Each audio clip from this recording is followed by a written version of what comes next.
विशिष्ट महर्षि और प्रभु रामचंद्र जी का ज्ञानमयी संवाद सुनते हैं द आर्ट ऑफ लिविंग के फैकल्टी स्वामी वैशंपायन जी की वाणी से।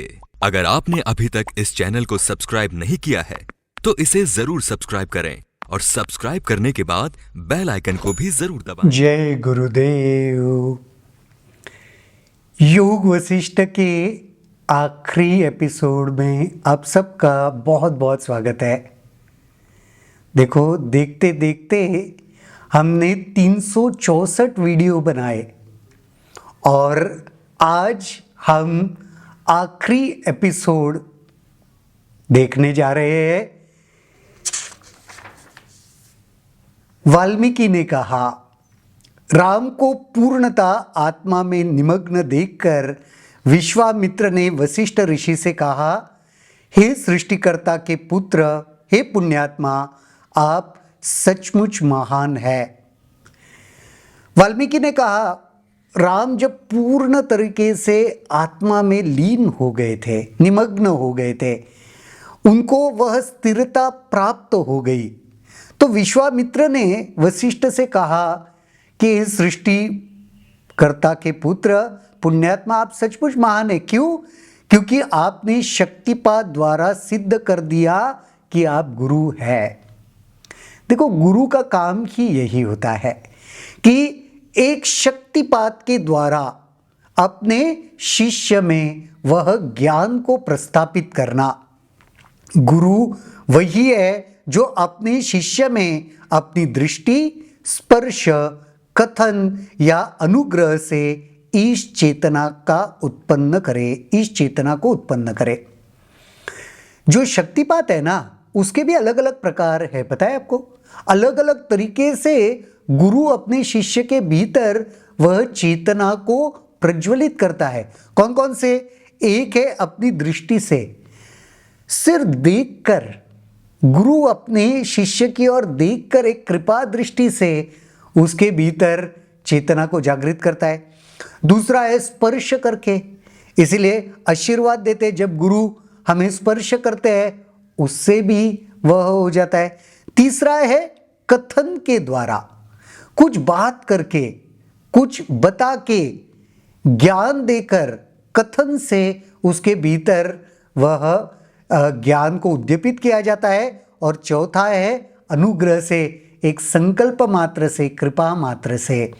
तो सच्चा गुरु वही है जो अपने शिष्य के भीतर ईश चेतना को उत्पन्न करे, ईश्वरीय चेतना का उसे अनुभव करवाए। फिर भी शिष्य का ज्ञान तभी जागृत होता है जब वह त्रिदोषों से छुटकारा पा ले और तीक्ष्ण बुद्धि प्राप्त कर ले। गुरु तो ये सब करता है, लेकिन शिष्य में फिर वह ज्ञान कब उद्दीपित होता है? जब 3 गुणों से उसको छुटकारा मिल जाए और वह अपनी बुद्धि को तीक्ष्ण करे, शार्प करे। 3 दोषों से छुटकारा पाए बगैर वह ज्ञान नहीं उद्दीपित होगा पूरी तरीके से। परंतु ये ऋषि, राम को पुनः शरीर चेतना में लाओ, क्योंकि उन्हें अभी बहुत से कार्य 3 लोकों की भलाई तथा स्वतः मेरे लिए करने हैं। तो विश्वामित्र ये वशिष्ठ जी को कह रहे, आपने तो बहुत ही सुंदर यह अद्भुत कार्य कर दिया, सही में आप गुरु हो, लेकिन मेरी एक प्रार्थना है, राम को वापस नॉर्मल लेके आओ, क्योंकि वह ऐसे निमग्न रहेंगे तो नहीं चलेगा। क्यों उनको अपने शरीर के चेतना में वापस लाओ? क्योंकि इस धरती की भलाई करनी है उनको, और मेरे भी कुछ कार्य उनको करने हैं, तो कृपया उनको शरीर की चेतना में वापस लाओ। सभी एकत्र ऋषियों ने राम को नमन किया। तब वशिष्ठ ने विश्वामित्र से कहा, कृपया बताए कि वास्तव में राम कौन है? विश्वामित्र ने ऋषियों से कहा, राम परमात्मा है, वे सृष्टिकर्ता, पालक और उद्धारक है। वहां पे जो भी मौजूद ऋषिगण थे उन्होंने विश्वामित्र को यह पूछा। वशिष्ठ जी ने भी विश्वामित्र से कहा कि राम कौन है? तो फिर विश्वामित्र ने कहा कि राम वास्तविकता में राम परमात्मा है, वह सृष्टिकर्ता है, पालक है, सबके उद्धारक है। वे सबके स्वामी और सबके बंधु भी है। वे अनेक रूप में उपस्थित है, कभी आत्मज्ञानी के रूप में, कभी मूर्ख के रूप में। सत्य यह है, वह देवताओं के भी देवता और सभी देवता उनकी अभिव्यक्ति का अंग है। वह सबके स्वामी है, सबके बंधु है, वो सब जगह मौजूद है, सब में मौजूद है, आत्मज्ञानी के भी रूप में, मूर्ख के भी रूप में, देवताओं के भी रूप में, और देवताएं उन्हीं की अभिव्यक्ति है। राजा दशरथ भाग्यशाली है जिनके पुत्र स्वयं राम है। दशरथ राजा सही में भाग्यशाली है जिनके खुद के पुत्र प्रभु रामचंद्र जी है। भाग्यशाली रावण भी है जिसका पतन राम के हाथों से होगा। अब ये मजेदार बात देखो, ये जब सारी स्टोरी, यह चर्चा चल रही है, तब राम अपने घर में है और युवावस्था में थे जब ये सारा संभाषण चल रहा था। लेकिन इस संभाषण में विश्वामित्र क्या कह रहे?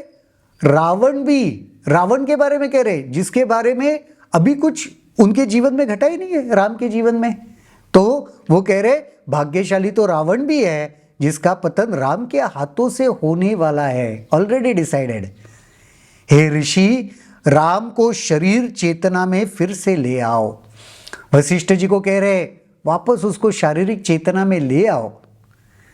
वशिष्ठ ने राम से कहा, हे राम, यह समय विश्राम करने का नहीं है, उठो और संसार में प्रसन्नता लाओ।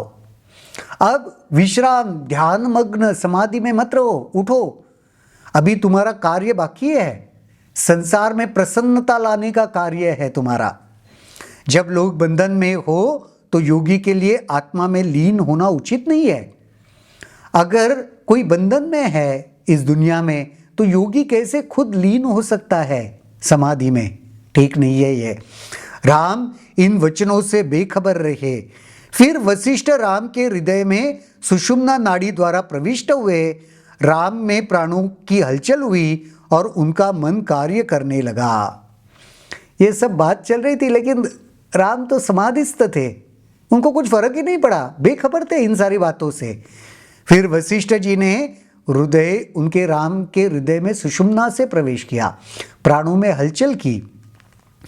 अंत प्रकाश के रूप में जीव शरीर की सभी नाड़ियां प्रकाशित करता है। राम ने कुछ आंखें खोली और अपने सन्मुख वशिष्ठ को बैठे देखा। राम ने फिर आंखें खोली, देखा सामने वशिष्ठ महर्षि बैठे हुए थे। राम ने वशिष्ठ से कहा, कुछ ऐसा नहीं जिसे मैं करूं या ना करूं, परंतु आपके वचन का सदा पालन होना चाहिए। अब कुछ शेष नहीं बचा है, मैं क्या करूं क्या नहीं करूं, लेकिन आप पूजनीय है, आपके वचनों का पालन तो मैं करूंगा।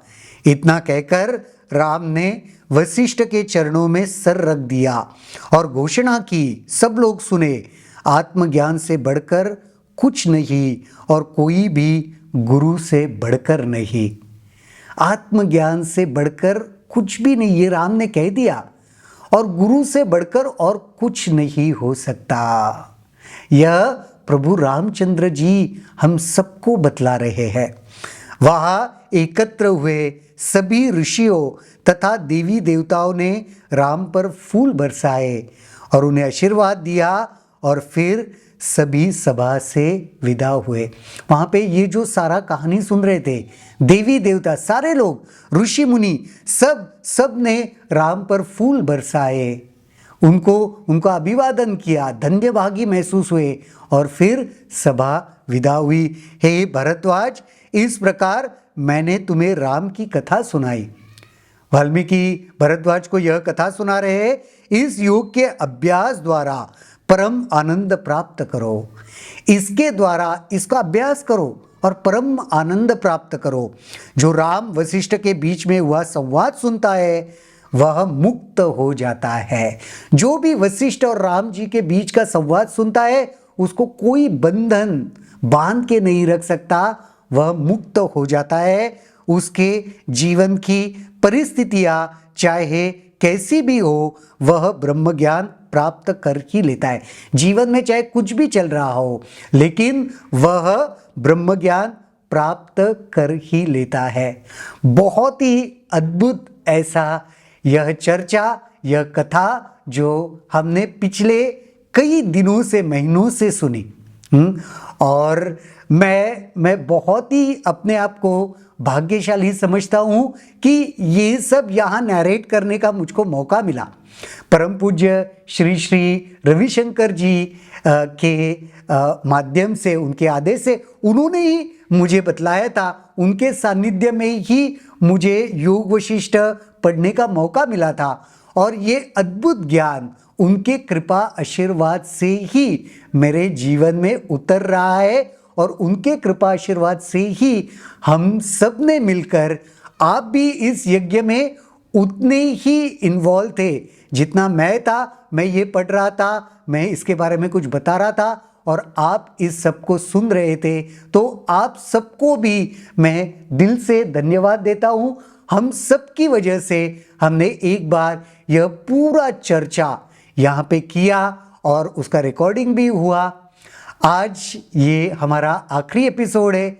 दोबारा ज़रूर मिलेंगे और हो सकता है योग वशिष्ठ की ही कुछ कथाओं को लेकर हम चर्चा करेंगे या किसी पर्टिकुलर किसी तत्व ज्ञान को लेकर सेपरेट हम कुछ एपिसोड्स भी बनाएंगे, वीडियोस भी बनाएंगे। लेकिन तब तक के लिए जय गुरुदेव, बहुत सारा प्यार और बहुत सारा आशीर्वाद। अगर आपके इस वीडियो को लेकर कुछ सवाल हैं तो कमेंट सेक्शन में जरूर लिखें, जिसके ऊपर हम आने वाले वीडियोस में चर्चा करेंगे।